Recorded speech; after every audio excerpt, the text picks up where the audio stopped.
find it written in the sky. You can't buy tickets. Hi, my name is Andiswa and welcome to Build RSA, Builder of the Month interview. And today our wonderful guest is Miss Simran Sahib, a period poverty activist.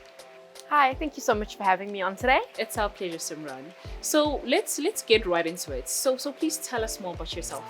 Well, my name is Simran Sahib. I am 17 years old and I am the founder of the Legacy Gala initiative, which is an initiative I founded to not just raise funds and sanitary wear for girls who do not have access to this, but it's also a platform for them to showcase what it means to be a young lady in Africa to them, for them to for all of us to really celebrate our individuality, to come together and to bridge the social gap.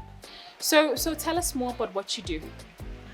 So period poverty is an issue which affects 7 million girls across South Africa, of which 30% of these girls stay away from school because of this. As a result, girls tend to drop out, which perpetuates the gender gap, especially in subjects like science, technology, math, and engineering. It leads to intergenerational poverty, as well as an increased chance of teen pregnancy. If people don't realize that sanitation is also a key issue which affects menstruation as well. This affects 144,000 students and 5,000 teachers on average. And what people don't realize is that when 5,000 teachers are affected by this, it also affects the education of young boys who are forced to miss out on weeks of their education. So you can imagine the increased number of days schoolgirls are forced to miss out on because of this, with the average schoolgirl missing out on 60 days of the school year because of this. So what we've done is, instead of just raising the sanitary wear for these girls, I've decided to put them through empowerment workshops as well, to give them the opportunity to network on a global scale and speak out about what it means to be a young lady in Africa to them, as well as educate them on the topics which affect their lives so dearly as well. So what we do is, last year we had 20 girls involved across 5 different schools in Gauteng. And we took them through a series of empowerment workshops where we had key figures, entrepreneurs, doctors, professors come in and educate the girls on skills development, empowerment, body positivity, confidence. We even had a model come in and give the girls a class on how to feel confident and beautiful within themselves. And it all culminated in a gala dinner. Each girl was given a designer dress, their hair and makeup was done, and they got the opportunity to present themselves out to society by walking. And as they were walking in these beautiful gowns, we had their stories playing in the background. One of the girls was talking about how when her father passed away, she felt like she didn't have any hope.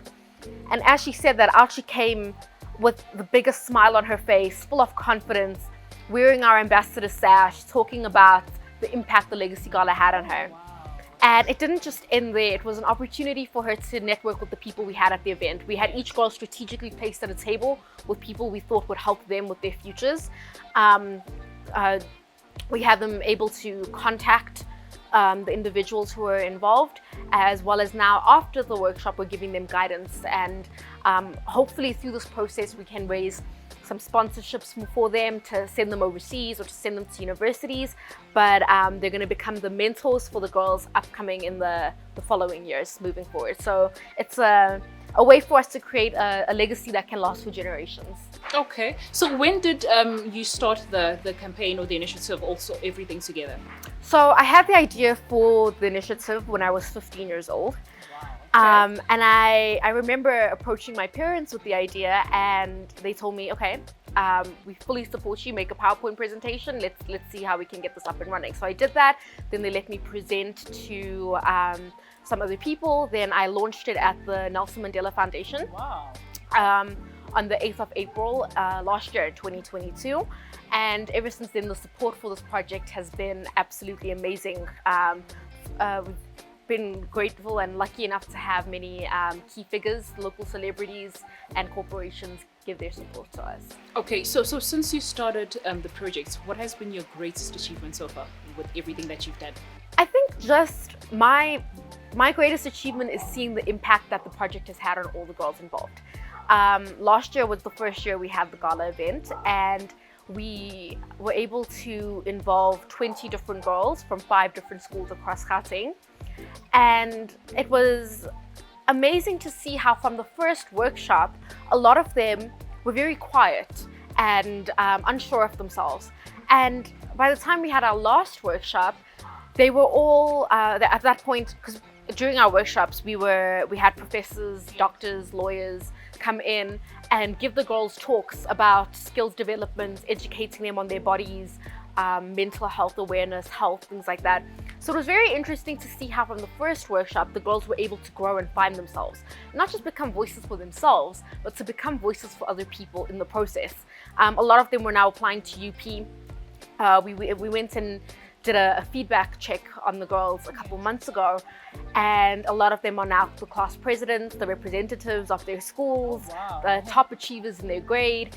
And how it works now is each girl who was involved in the process last year becomes an ambassador and a mentor for the girl who is going to be a part of the process in the upcoming year.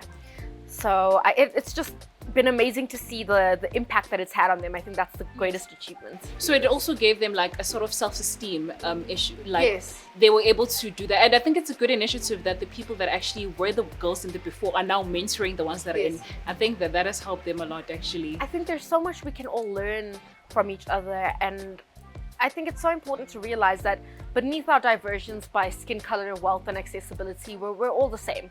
So we're not just targeting the recipients of the sanitary wear, but through this process, I also hope to become more inclusive of men, and to show people that it doesn't matter where you come from, we can all be a part of making a difference. Yes. Simple things like speaking up about what you believe in. It doesn't need to be a financial contribution, but simply a donation of your time, energy, effort, spreading the word. All of it really does make a difference.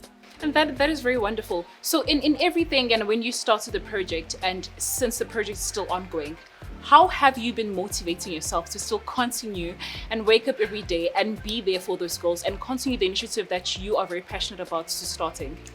I think the most important part of taking on a role like this and being an ambassador and role model for other girls is to stay motivated at the fact that you realize that the end goal of this isn't just about you. It's about making a difference for other people. Yes. It's about doing something that will last generations and realizing the true impact that it has on so many people's lives out there. That's what really helps me stay motivated.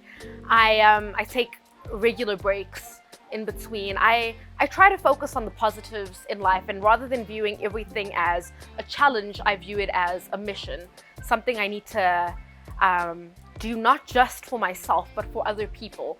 And I acknowledge the good that comes with accomplishing every little task in between that it takes, that leads up to doing the greater things in life. And that's really where the motivation comes from. That is actually very motivating. So in the going future and everything that you're still doing, what can we expect from you moving forward as the ambassador of period poverty?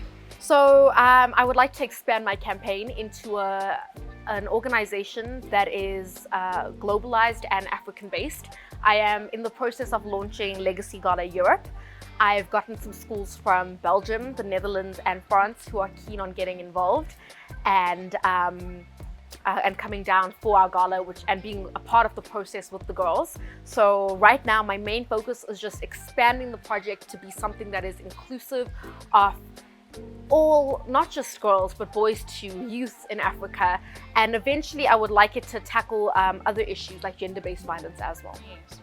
I like the fact that you also want to educate men about this issue, because it's not also like a girl thing. Men also need to be educated. Yes. Like our brothers and fathers need to know about this, and that is very profound. I love it so much. So if you would explain your ideal South Africa in one word, what would it be? If I had to explain my ideal South Africa in one word, I would say inclusive. I think it's, like I mentioned, it's very important to acknowledge that we all come from different backgrounds. And like I said, to realize that beneath the diversions of our skin color, wealth, and accessibility, at the end of the day, we are all the same. Especially us as women, we all go through this process of bleeding every month. it doesn't matter where you come from. And it's a beautiful experience which we all need to understand is completely natural, and really just the embodiment of womanhood, and youth empowerment is so important across the borders around the globe, to encourage all of us to really be involved in helping make the future a better place. So definitely inclusivity is very important to me. So if people want to get involved, how can they be able to reach you? Anyone who wants to get involved is more than welcome to. You can contact us via our email address, which is hello@legacygala.africa, or through our Instagram page, which is Legacy Gala SA. Whether it's a financial contribution, a donation of your time, energy, effort, skill, or simply just being a part of the conversation, any amount of effort will go a long way. Ms. Simran, thank you so much. We wish you very well in your future endeavors, in anything that you aspire to do. Thank you so much for being our Build of the Month on our Build RSA. Thank you.